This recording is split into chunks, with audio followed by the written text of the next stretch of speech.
வரேண்ட race TNPSC தேர்வர்களுக்கான பிரத்யோக வகுப்புகள் ஆரம்பம். உதகையில் இன்று காலை நேரத்தில் குறைந்தபட்சமாக 7.3 டிகிரி செல்சியஸ் வெப்பநிலை காணப்பட்டதால் குளிரின் தாக்கம் அதிகரித்து காணப்பட்டது.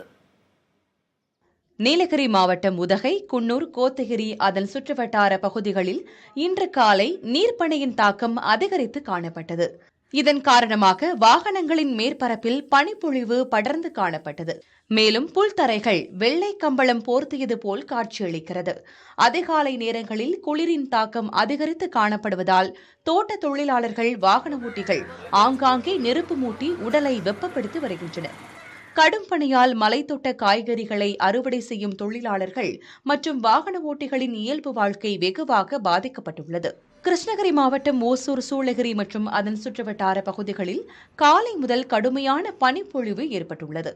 வெள்ளை போர்வை போர்த்தியது போல பனிமூட்டம் ஏற்பட்டுள்ளதால் பெங்களூர் கிருஷ்ணகிரி தேசிய நெடுஞ்சாலை மற்றும் மாநில நெடுஞ்சாலைகளில் வாகன ஓட்டிகள் வாகனங்களின் முகப்பு விளக்குகளை எரியவிட்டவாறு கடும் சிரமத்திற்கிடையே வாகனங்களை இயக்கி செல்கின்றனர்.